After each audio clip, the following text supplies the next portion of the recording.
hoy vemos como cosa normal el culto a la Eucaristía fuera de la misa. Pero no siempre ha sido así. Se ha conseguido a costa de grandes batallas en el campo de la fe. Desde luego que desde el comienzo, desde el principio, la Iglesia ha entendido la Eucaristía con todo realismo. Memorial de la pasión, muerte y resurrección de Jesús. El sacrificio y el banquete de la nueva y eterna alianza. El pan de vida eterna, el cáliz de eterna salvación. Sin embargo, en los comienzos, el culto se centraba fundamentalmente en la misa y no en la adoración al Señor. Después de la misa, reservaban el pan consagrado para llevarlo, para que pudieran comulgar los encarcelados que iban a morir como mártires y para los enfermos, pero no para la adoración. Hay que tener cuenta que en aquellos tiempos había una gran persecución, no había templos y por consiguiente tenían que guardar la Eucaristía en casas privadas. Por eso los pastores de la Iglesia insistían en que se guardara con el máximo respeto, ya desde el comienzo. San Hipólito, allá por el año 200, aconseja que no la vean los paganos, que no caiga al suelo, que no se pierda un solo fragmento. El cuerpo de Cristo, dice, debe ser comido y no despreciado por los fieles. Orígenes dirá: cometéis un pecado si cae al suelo por negligencia.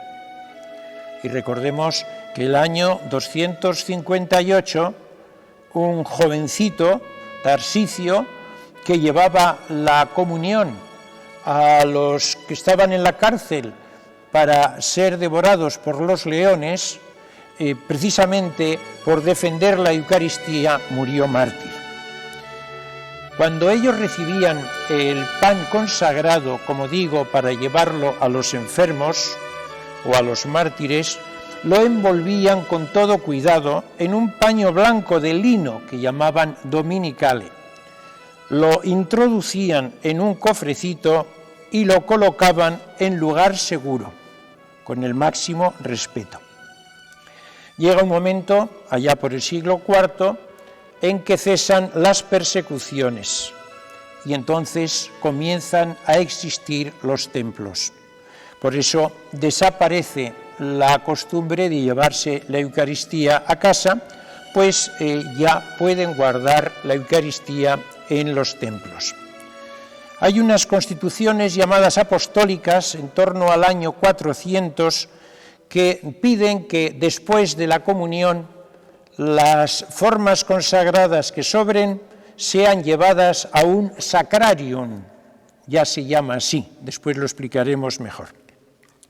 De todas las formas, aunque no existía de una manera explícita el culto de adoración a la Eucaristía fuera de la misa, sin embargo, los fieles sí hacían inclinaciones y postraciones para adorar el cuerpo del Señor cuando iban a comulgar y durante la celebración de la misa. Recordemos aquel texto de San Agustín poco después del año 400. En esta carne el Señor ha caminado aquí y esta misma carne nos ha dado de comer para la salvación. Y ninguno come esta carne sin haberla antes adorado, de modo que no pecamos adorándola, antes al contrario pecamos si no la adoramos. Bien, de esta manera la adoración a la presencia real de Jesús en la Eucaristía se desarrolla fundamentalmente en la Iglesia latina hasta entonces, pero solo en la misa. Fuera de la misa comenzará a partir del siglo XI, como reacción a las primeras controversias eucarísticas que ocurren en la historia. Concretamente, Pascasio Radberto, San Pascasio, abad del monasterio benedictino de Corbie, en el norte de Francia, escribe el primer libro dedicado a la Eucaristía. Defiende la presencia real de Jesús, aunque hay que tener en cuenta que la teología todavía no se había desarrollado y no escribe con términos muy exactos. En aquel mismo tiempo, Rabban Ratramno di Corbie, que también estaba en el mismo monasterio, era monje también benedictino del mismo monasterio, estamos hablando del año 850 aproximadamente, escribe otro libro en el que entabla controversia con Pascasio de Radberto. De alguna manera le apoya San Rábano Mauro, aquel gran personaje de la Edad Media, que fue por una parte abad de Fulda y arzobispo de Maguncia. Hay que tener en cuenta que ambos, Ratramno y Pascasio, están defendiendo la presencia real de Jesús en la Eucaristía. Ahora bien, discuten sobre el modo de la presencia. Para Radberto era algo milagroso, pero presencia real. En cambio, Ratramno se inclina un poco a que sea simbólica. El libro de Ratramno después se distribuyó entre los protestantes y a algunos les sirvió para poner fundamento a los protestantes de pensar en que la presencia eucarística es meramente simbólica. Durante 2 siglos discurre la cosa con paz y tranquilidad, hasta que a mediados del siglo XI ocurre una segunda controversia, más seria esta vez. Discuten Berengario y Lanfranco de Pavía, abad del monasterio benedictino de Lebec, futuro arzobispo de Canterbury. Berengario de Tours, este es el personaje clave en esta época que tanto daño hizo. Continúa con el pensamiento de Ratramno, que recoge de su libro y deduce: no hay transustanciación, no hay conversión del pan en cuerpo y del vino en sangre de Jesús. Por lo tanto, no hay presencia real. El pan y el vino son solamente símbolos del cuerpo y de la sangre de Jesús. Es el primero, recordemos, siglo XI, que niega la presencia real de Cristo y la interpreta de modo simbólico. Como él insistía en sus manifestaciones, por escrito y por oral, fue condenado nada menos que por 10 concilios y en 2 sínodos romanos tuvo que hacer profesión de fe católica. Esta doctrina de Berengario provocó una doble reacción. Por una parte, duda de la presencia real, no simbólica, de Jesús en Eucaristía, que después cuajará en los protestantes. Por otra parte, de afirmación, una fuerte reacción popular, que aquí sí, estamos a mediados del siglo XI, hace que comience en la Iglesia católica una adoración explícita al Señor fuera de la misa. Por ejemplo, el citado arzobispo Lanfranco establece una procesión con el Santísimo el Domingo de Ramos. En los monasterios benedictinos de Lebec, donde era monje Lanfranco, y de Cluny, comienza la costumbre de la lamparilla ante el Santísimo y de la incensación. Comienza en aquel tiempo. Recordemos, siglo XI. Es la primera vez que utilizan el incensario ya precisamente como reparación para recalcar la presencia de Jesús en la Eucaristía. Para la consagración y para la comunión sustituyen la antigua postura que era de pie por la genuflexión de rodillas. Hasta entonces, en los monasterios ante el Santísimo se hacía una inclinación profunda, que se conserva todavía en monasterios anteriores al siglo XII. Pero ya a partir de entonces, precisamente para recalcar más la adoración a Jesús, sustituyen en general esa inclinación profunda del cuerpo, la sustituyen por la genuflexión. Como reacción, los franciscanos y los dominicos fomentan la devoción eucarística. Y recordemos que la devoción eucarística de San Francisco dejó una huella muy profunda en Santa Clara de Asís y en las clarisas en general. En la vida de Santa Clara, allí por el año 1250, se refiere un milagro eucarístico. La ciudad de Asís está asediada por un ejército de sarracenos. Clara, aunque estaba enferma, manda que la lleven a la puerta y la coloquen frente a los enemigos, ella sola, llevando consigo una cápsula de plata encerrada en una caja de marfil donde se guarda el cuerpo del Señor. De dicha cajita brota la voz del Señor: yo siempre os defenderé. Los sarracenos, al ver esa cajita, huyeron despavoridos. Por eso la iconografía representa a Santa Clara de Asís con una custodia en la mano. Por aquella época el dominico Tomás de Aquino sistematiza y ordena teológicamente la doctrina eucarística. Recordemos que la Eucaristía era la devoción predilecta de Santo Tomás, que se levantaba por la noche para ir a postrarse ante el sagrario, y cuando tocaban a maitines se volvía sigilosamente a su celda para que nadie lo notara. Compuso por el cargo del Papa Urbano IV el texto litúrgico de la fiesta del Corpus, el Pange Lingua Tantum Ergo, el Lauda Sion, aquellos himnos maravillosos que continuamos cantando hoy. Por eso se le suele representar su imagen con una Eucaristía en el pecho.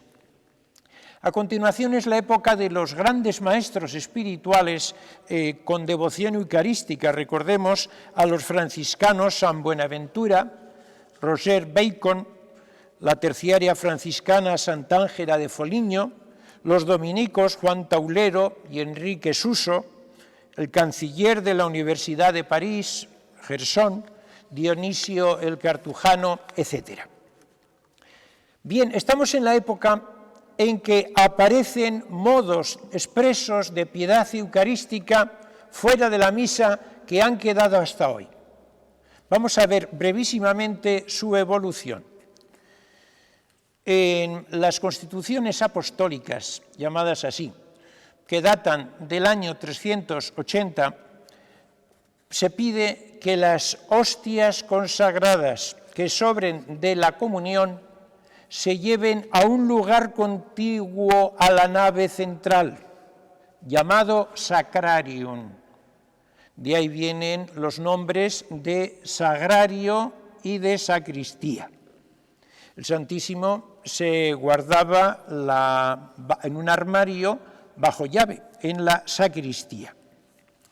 En el año aproximadamente 850, el Papa León IV dispone que se ponga ya en el altar, no en la sacristía lateral, sino el mismo altar, la píxide, o sea, la cajita, con el cuerpo del Señor, hoy diríamos el copón, para llevar la comunión a los enfermos.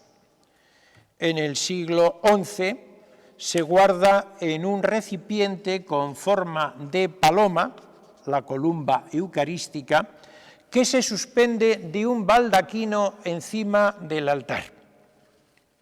Recordemos que la legislación actual de la Iglesia dice: el Santísimo Sacramento será reservado en un sagrario, la parte más noble de la Iglesia, más insigne, más destacada, más convenientemente adornada y apropiada para la oración. Este ha sido el itinerario del sagrario. La elevación en la misa comienza en el siglo XII y lo hacen después de la consagración. Recordemos que la misa entonces era de espaldas al pueblo, para que los fieles vean la forma y la adoren. Los fieles estaban deseando verla. Parece que esta forma de la elevación comenzó, como digo, en Cluny. En aquel tiempo daban una enorme importancia a la elevación, aún no tenían la exposición de Santísimo. Es un momento de adoración intensa. Es más, prolongaban la elevación, el sacerdote tenía la forma levantada un rato amplio, precisamente para que la vieran. Entonaban cánticos, encendían una vela, incensaban, tocaban las campanas de la iglesia. Los fieles que estaban cerca de la iglesia acudían al toque de campana y se postraban. El sacerdote continuaba con la forma levantada para contemplar al Señor. Y lo más grande que podían decir los fieles en aquel momento es: Hodie vidi corpus Christi. Hoy he visto el cuerpo de Cristo. Ver la hostia era una de las devociones más características de los siglos XIII y XIV. Por fin, en el año 1570, el Papa San Pío V la fija en el ritual romano de la misa, junto con la del cáliz. Al principio elevaban solo la hostia por temor a que el cáliz pudiera derramar la sangre de Cristo. En aquel tiempo aparecen también, hacia 1200, las cofradías eucarísticas o cofradías del Santísimo Sacramento, que se extienden por toda Europa y que hacen un bien inmenso. ¿Qué hacen estas cofradías? Aseguran la adoración, aseguran la reparación, acompañan al Santísimo cuando es llevado a los enfermos en procesión, cuidan del altar, cuidan del sagrario.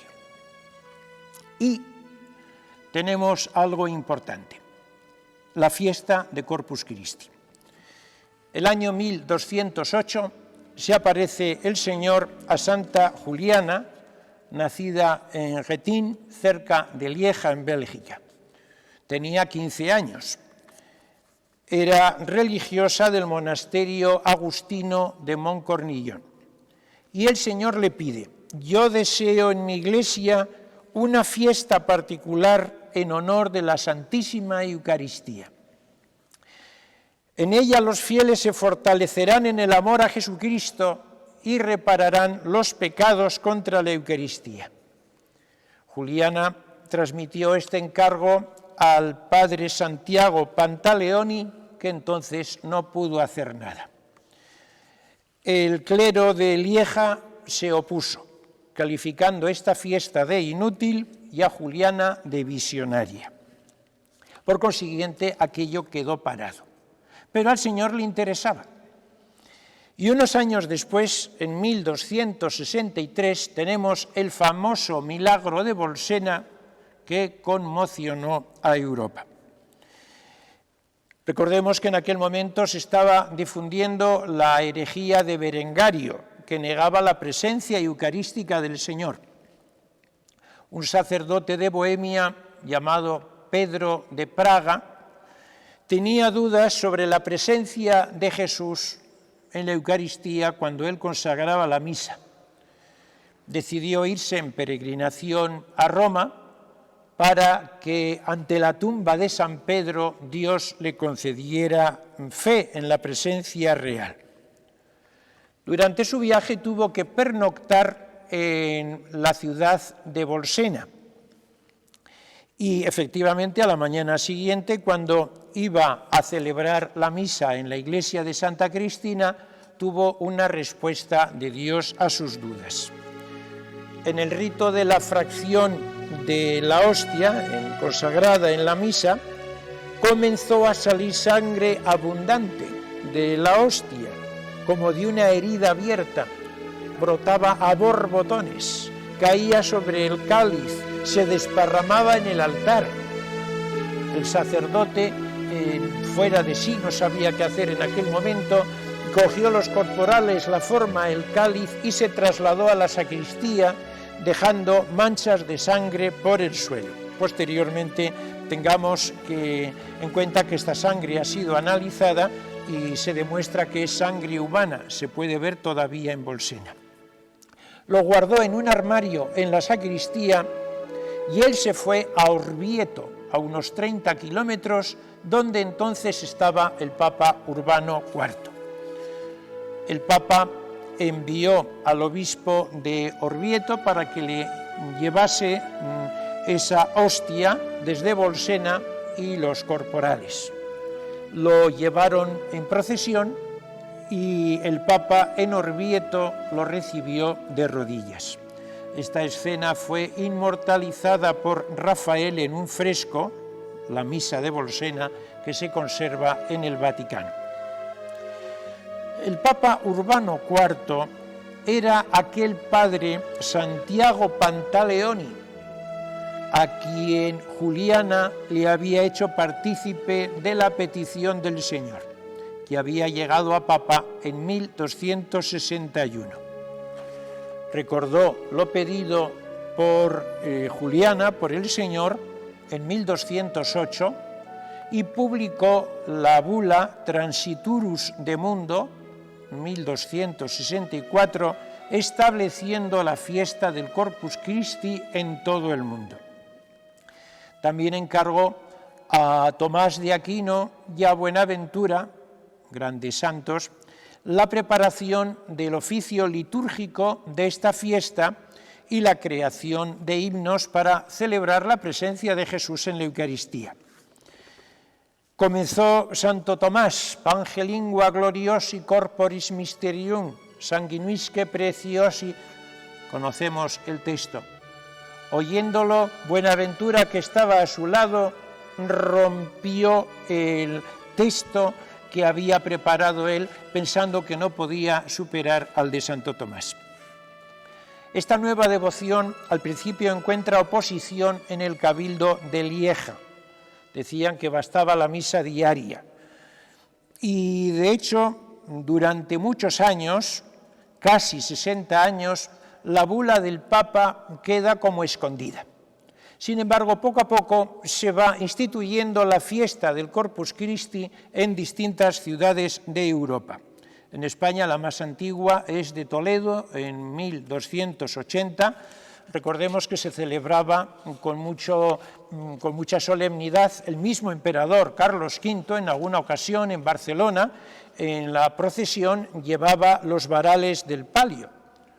Y con este motivo de esta fiesta eucarística componen los autos sacramentales Calderón, Lope de Vega y Tirso de Molina. Comienzan entonces también las procesiones eucarísticas. Ya hemos visto cómo en el siglo XI Lanfranco tiene una procesión el Domingo de Ramos con el Santísimo. En el siglo XIII y posteriormente aumentan ya en la fiesta del Corpus Christi y después con otros motivos se van extendiendo las procesiones eucarísticas. La custodia. Al principio llevaban al Señor en una arqueta guardada, pero los fieles quieren verlo. Y entonces por fin deciden hacerlo de cristal, al menos la parte donde está el Señor de cristal, para verlo. Ahí comienzan, por consiguiente, en el siglo XIII, las custodias. La piedad popular se esmera en hacer custodias cada vez mejores. También comienza entonces la exposición de Santísimo. Al regresar de la procesión del Corpus Christi, dejaban el Santísimo en la iglesia para que la gente lo venerara. Poco a poco se va extendiendo el tiempo de veneración, cada vez más amplio. Después deciden hacerlo otros días también, con cánticos, y a lo largo de los siglos XVI y XVII va creciendo en frecuencia y en solemnidad. Es entonces cuando se erige ya un tabernáculo en la iglesia para poner el Santísimo en el altar. Las devociones eucarísticas arraigan en España de una forma especial, con expresiones de una riqueza estética y popular muy grande, como es, por ejemplo, los Seises de Sevilla o el Corpus de Toledo. En el siglo XVI, los protestantes comienzan con Lutero, Zwinglio, Ecolampadio, Calvino, denuncian, es verdad, abusos reales en la exposición, en la elevación y en las procesiones, porque algunos cristianos estaban dando más importancia a estas manifestaciones que a la misma misa. Pero los protestantes van más lejos, niegan la presencia del Señor fuera de la misa, por consiguiente la adoración a la Eucaristía es idolatría. Se convoca el Concilio de Trento en el siglo XVI y defiende que el Señor debe ser adorado con culto de adoración, defiende que se lleve en procesión, que sea expuesto, y los que lo rechacen quedan excomulgados. Entonces aparecen una serie de maestros espirituales desde el siglo XVI hasta nuestros días, como son San Ignacio de Loyola, Santa Teresa de Jesús, San Juan de Ribera, obispo de Valencia, San Pascual Bailón, patrono de asociaciones y congresos eucarísticos, Santa Margarita María de Alacoque, que tiene las principales revelaciones del corazón de Jesús, orando ella ante el Santísimo expuesto. Y recordemos de paso que la devoción al corazón de Jesús es profundamente eucarística, como han insistido los papas. San Pablo de la Cruz, fundador de los pasionistas, San Juan Bautista María Vianney, el cura de Ars, San Antonio María Claret, que el Señor le concedió la gracia de conservar el Santísimo Sacramento en el pecho de forma viva, y le hizo ver que una de las devociones fundamentales para atajar los males en España era la devoción a la Eucaristía. San Pedro Julián Eymar, fundador también de muchas congregaciones sacerdotales y religiosas, San Juan Bautista María Vianney lo conoció y dijo de él que era un santo.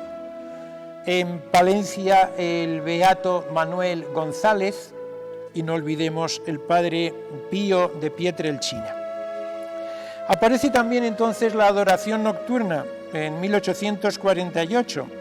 Aparecen las asociaciones eucarísticas como la Guardia de Honor, los jueves sacerdotales, la Cruzada Eucarística, los institutos religiosos, las adoratrices.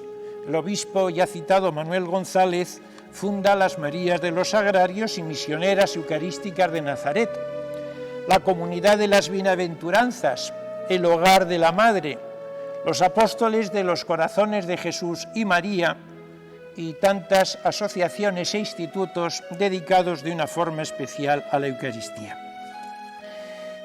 Ya hemos recordado que comienzan también entonces los congresos eucarísticos con Émile Tamisier en 1910. El primero fue en Lille, en Francia, en 1881. Los últimos han sido en Roma, Guadalajara, México, el 2008 en Quebec, el 2012 en Dublín. Llega el Concilio Vaticano II. Después del concilio hay una crisis no debida ciertamente al concilio, sino que los protestantes liberales influyen en los católicos progresistas, influye mucho la secularización y a la Eucaristía se le da cada vez menos importancia. Un rechazo práctico. En España, en el año 2006, no llega al 17% la asistencia a las misas, a todas las misas de domingo. Las iglesias vacías, cafeterías, piscinas, estadios de fútbol y playas, eso sí, muy llenos. Hay desinterés, hay ignorancia, hay poca participación, hay desidia en general en el pueblo cristiano, en las posturas, en los vestidos, en la forma de comulgar. El sagrario muchas veces queda arrumbado, arrinconado, olvidado. Las iglesias se convierten en museos, no en casas de oración. Muchos sacrilegios también en la comunión sacrílega.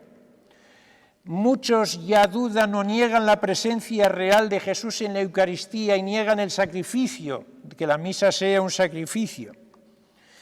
Y como consecuencia de esto, la Iglesia publica documentos importantes, muchos y abundantes, de tal manera que desde el Concilio Vaticano hasta aquí, en estos escasos 50 años, ha habido muchos más documentos pontificios y vaticanos sobre la Eucaristía y teológicos que en los 1500 o 1900, años anteriores de Iglesia. Un fallo que acusaban los protestantes, y tenían su razón, era que al haber en algunos fieles tanta devoción a la Eucaristía, a la adoración, a la exposición o a las procesiones, relegaban la misa y daban menos importancia a la misa. Para ello influía que a veces la adoración eucarística tenía abundancia de velas, de cirios, de cantos, incienso, flores, luces encendidas, y la misa no tenía tanto. Y los fieles entonces pensaban que la misa era para consagrar la forma para la adoración, pero la misa ocupaba un segundo lugar. Y en este sentido, el Concilio Vaticano II y sobre todo los papas posteriores, Juan Pablo II sobre todo, nos dicen que la Eucaristía forma una unidad con tres dimensiones. Sacrificio, que es la parte central, la misa, y de ahí provienen la comunión, y de ahí proviene la adoración. De tal manera que de la misa proceden las hostias consagradas que se guardan primariamente para llevar a los enfermos. Pero claro, si en esas formas consagradas está el Señor, es lógico que las veneremos. De tal manera que como efecto secundario brota la adoración. Por eso los documentos recientes de la Iglesia nos piden que procuremos que la adoración eucarística tenga relación con la misa, que a ser posible la hostia se consagre en la misa que se dice a continuación, que no se dé un relieve menor en solemnidad a la misa que a la exposición. La presencia de Jesús en la Eucaristía, en la forma consagrada, es una presencia anamnética, es decir, proviene de la anamnesis. Tengamos en cuenta que entre la consagración y la comunión hay un espacio que es prolongación del sacrificio y preparación para la comunión. Este Señor se ha ofrecido al Padre por nosotros y se nos quiere dar en alimento. Pues bien, en esa doble actitud, prolongación del sacrificio y preparación para la comunión, tanto material como espiritual, se conserva en el sagrario, se conserva en la custodia. Efectivamente, los fines del sacrificio eucarístico, nos dice la Iglesia, son 4. Adorar a Dios, darle gracias, reparar e impetrar. Y si estos son los fines del sacrificio, estos son los fines de la adoración. Como decía el Papa Pío XII en la encíclica Mediator Dei, tenemos cuando estamos ante el Señor que reparar por nuestros pecados y los del mundo. Tenemos que darle gracias, tenemos que pedirle, tenemos que adorarle, efectivamente. Y esta presencia de Jesús, que proviene del sacrificio de la misa, se orienta para la comunión.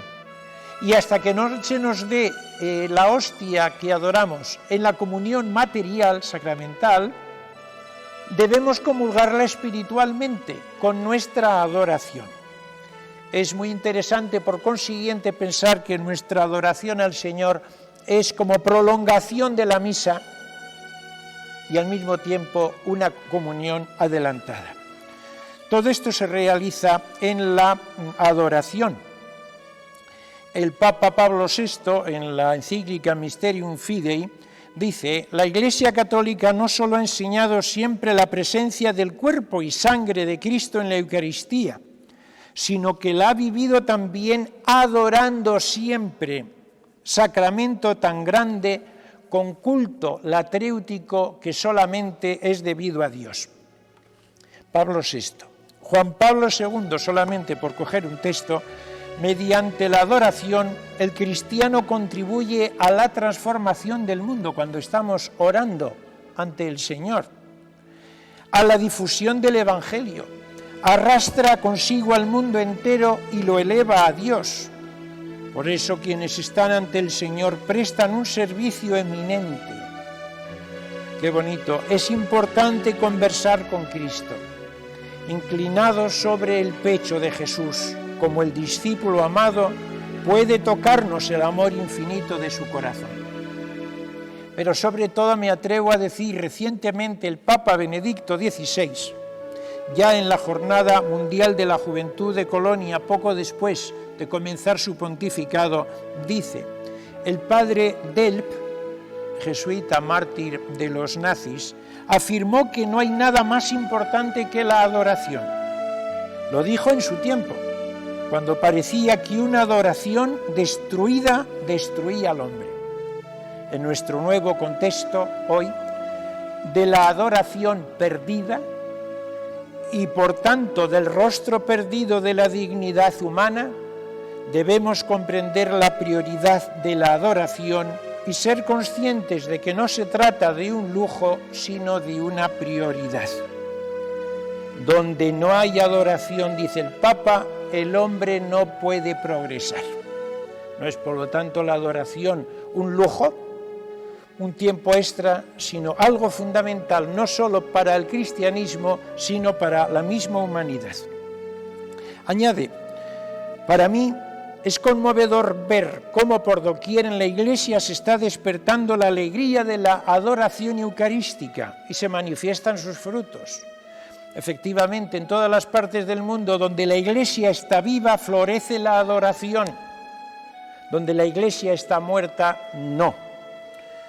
La Eucaristía es un encuentro y unificación de personas, pero la persona que viene a nuestro encuentro y desea unirse a nosotros es el Hijo de Dios. Y esta unificación solo puede realizarse, dice el Papa, en la adoración. Por eso, el desarrollo de la adoración eucarística es la consecuencia más coherente del mismo misterio eucarístico. Solo en la adoración puede madurar una acogida profunda y verdadera. ¿Cuáles son las formas de adoración hoy día? Brevísimamente, ya he indicado algunas: la fiesta del Corpus. En España tenemos expresiones de mucha riqueza, como ya he indicado, las procesiones solemnes, especialmente la del Corpus de Toledo, los seises de Sevilla, etc. Las procesiones, evidentemente. Hoy hay manifestaciones de tipo cultural, de tipo político, de tipo social, de tipo laboral. ¿Por qué no va a haber manifestaciones en que podamos expresar libremente nuestra fe? ¿Por qué no podemos, como testimonio público de veneración a la Eucaristía, tener una procesión por las calles, pasear al Santísimo que bendiga nuestras calles y nuestras plazas? Evidentemente, así lo pide la Iglesia. La exposición de Santísimo, decía el Papa Juan Pablo II, que debe llenar nuestros templos, e incluso fuera del horario de las misas. La Iglesia y el mundo tienen una gran necesidad del culto eucarístico. Jesús nos espera en este sacramento de amor. No escatimemos tiempo para ir a encontrarlo en la adoración, en la contemplación llena de fe, abierta para reparar las graves faltas y delitos del mundo. No cese nunca nuestra adoración, nos pide el Papa. Y actualmente se está imponiendo la adoración perpetua como un fenómeno mundial, pero precisamente, como he indicado antes, donde hay núcleos vivos de cristianos. Los cristianos apagados, mediocres, que, digámoslo abiertamente, no merecen el título de cristianos, no tienen tiempo para la adoración no tienen tiempo, es decir, no les interesa, no lo comprenden, no merecen el título de cristianos. Recientemente, el año 2004, en un documento vaticano se dice que es muy recomendable que en las ciudades el obispo designe una iglesia para la adoración perpetua, es decir, que será normal que en todas las ciudades haya una iglesia para la adoración perpetua, lo pide la iglesia. El año 2006, el Papa Benedicto XVI apoya el que la diócesis de Roma efectivamente haya iglesias con adoración eucarística permanente, día y noche. Y el año 2007 la Congregación para el Clero, atención, muy interesante, publica una carta y una nota, léase entre líneas lo que significa, sobre la santidad de los sacerdotes y la adoración eucarística perpetua, y pide que se incremente la adoración eucarística continuada en favor de los sacerdotes y de las vocaciones sacerdotales. Hablando de los sacerdotes, la Iglesia pide en distintos textos que deben cuidar los pastores, que todas las iglesias y oratorios públicos, estoy leyendo documentos de la Iglesia, en que se guarda la Santísima Eucaristía, estén abiertos durante bastantes horas de la mañana y de la tarde, para que los fieles puedan fácilmente orar ante el Santísimo Sacramento. Tienen ellos que promocionar que esté el templo abierto y sea factible la adoración. Y recientemente, el año 2002, una instrucción de la Congregación del Clero dirá: entretenerse en coloquio íntimo de oración frente al buen pastor, presente en el Santísimo Sacramento del altar, constituye una prioridad pastoral superior con mucho a cualquier otra para los sacerdotes, por supuesto para los fieles. Un sacerdote que lo sea de verdad no puede decir que no tiene tiempo. No tendrá tiempo para otras cosas, pero nos dice muy claro la Iglesia, la prioridad es la oración ante la Eucaristía. El sacerdote debe poner en práctica esta prioridad para no caer en la aridez interior y convertirse en canal seco que a nadie pueda ofrecer cosa alguna. Sin esta espiritualidad, cualquier plan pastoral, esto lo dice la Iglesia, pero es que además lo vemos por experiencia. Todos sabemos que un sacerdote que hace oración abundante ante el Señor es un sacerdote con espíritu y viceversa. Cualquier dinamismo en la evangelización estaría condenado al fracaso. Un sacerdote que no haya adquirido el gusto de esta adoración no solo será incapaz de transmitirlo y traicionará la Eucaristía y a los fieles, sino que les cerrará el acceso a un tesoro incomparable. Recuerdo que hace unos pocos días me comentaban de las misiones, creo que en la India, que un niño al que le estaban explicando la presencia de Jesús en el sagrario decía: ¿y los sacerdotes pueden dormir sabiendo que tienen a Jesús en el sagrario? Evidentemente se requiere la oración personal, la visita al Santísimo. Perdón, ¿quién visita primero? ¿Quién visita primero? La primera visita es la de Dios a los hombres. Él ha venido primero. Dios tiene la iniciativa de venir a visitar a Adán y Eva, de venir a visitar también a Abraham, tuvo descendencia. Recordemos el Benedictus: bendito sea el Señor Dios de Israel, porque ha visitado y redimido a su pueblo. Por las entrañas de misericordia de nuestro Dios nos visitará el sol que nace de lo alto. El Señor viene hasta aquí desde el cielo para visitarnos, pero al mismo tiempo está aquí y nos invita. Decía el Papa, la Eucaristía es una continua invitación. Este es el Cordero de Dios que quita el pecado del mundo. Dichosos los invitados que respondan que sí. Recordemos en Lucas 14 aquella invitación al banquete de bodas, y cuántos se excusan: no puedo, no tengo tiempo. Y dice el dueño de la casa: ninguno de estos probará de mi cena. Se olvidan que solo una cosa es necesaria. Se olvidan que lo importante es buscad ante todo el reino de Dios y lo demás se os dará por añadidura. Venid a mí, dice Jesús, venid a mí y yo os aliviaré. Si alguno tiene sed, y la humanidad actual tiene sed, la humanidad actual tiene hambre, pero busca en fuentes secas, en fuentes contaminadas, en fuentes podridas, y no encuentra más que podredumbre y vacío. Si alguno tiene sed, venga a mí y beba. Efectivamente, esta invitación continúa hoy.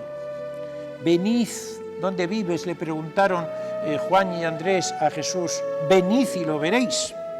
El Papa dice, es la invitación que os dirijo también a vosotros.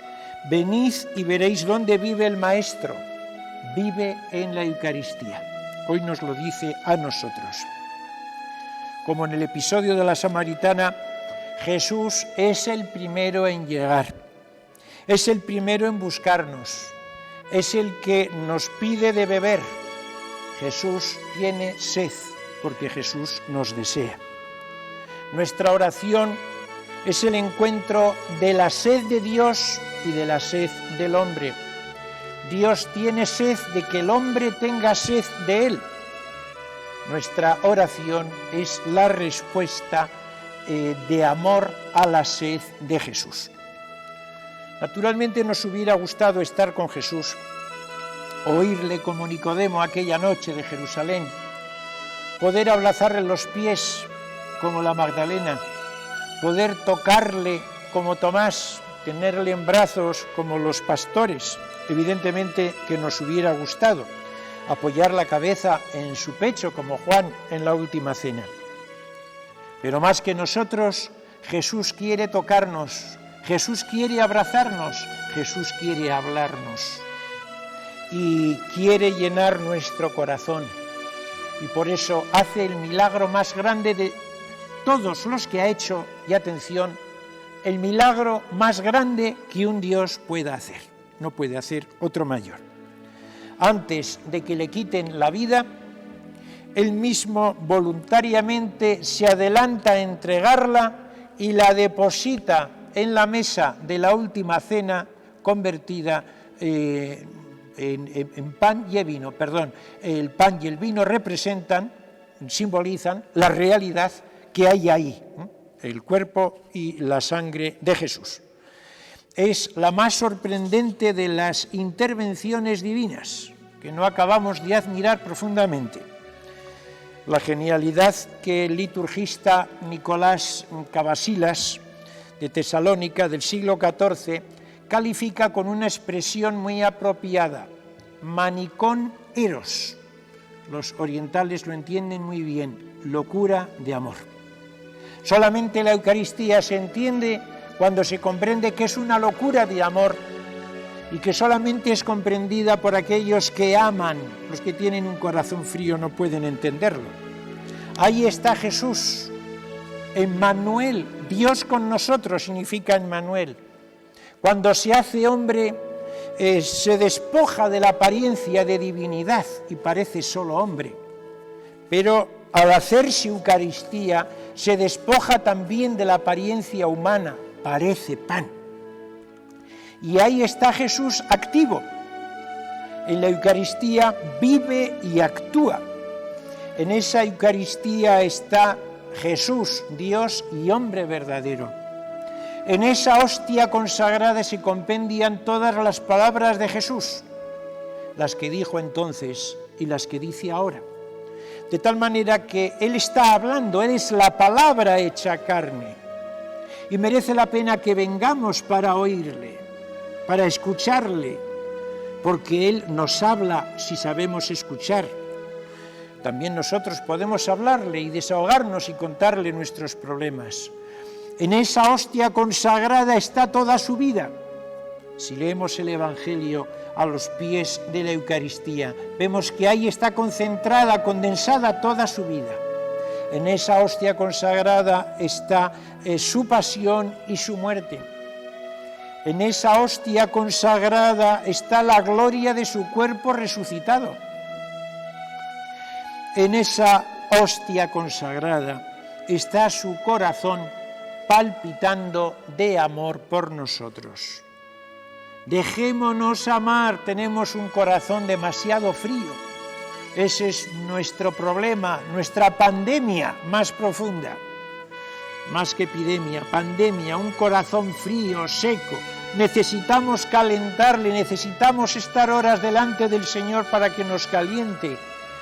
En esa hostia consagrada Jesús sigue curando, sigue consolando, sigue dando gracias, sigue actuando.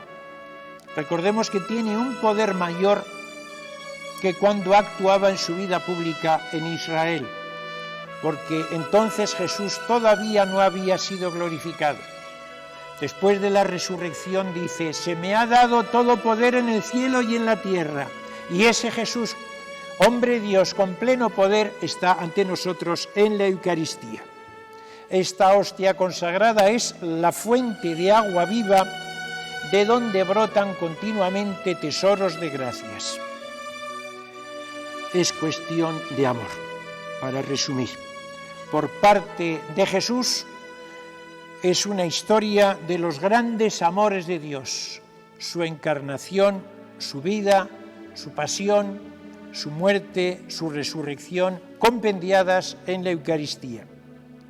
Por parte nuestra, la historia de los mayores abandonos humanos. Vino a los suyos y los suyos no le recibieron. No había sitio para ellos en la posada. Abandonándole, huyeron. Decía Juan 23, cuando el fervor eucarístico se atenúa o se apaga, es muy difícil que los hombres se comprendan. El amor se enfría y el pecado invade los corazones. Si estuviera en la cárcel un amigo nuestro, ¿iríamos a verle? Si estuviera en la cárcel nuestro padre, ¿iríamos a visitarle? Y si le hubieran encarcelado por culpa nuestra y él fuera inocente, ¿no iríamos, no acudiríamos, no estaríamos con él? Una pareja de novios no se desvía de su recorrido, aunque no sea más que para saludarse. ¿Es que nosotros no le amamos más al Señor? Ojalá con el Salmo podamos decir, mi alma tiene sed de Dios, del Dios vivo. ¿Cuándo podré ir a ver el rostro de Dios? Como jadea la cierva tras las corrientes de agua, así jadea mi alma en pos de ti, Dios mío. Para terminar, pidamos a María que nos lleve a Jesús Eucaristía, que ella nos conduzca hasta Jesús, que ella nos introduzca en el corazón eucarístico de Jesús y transforme nuestra vida en una Eucaristía viva. Terminemos con aquellas palabras de Lope. Vuestra madre fue mi estrella, que siendo huerto cerrado, a vuestro abierto costado, todos llegamos por ella.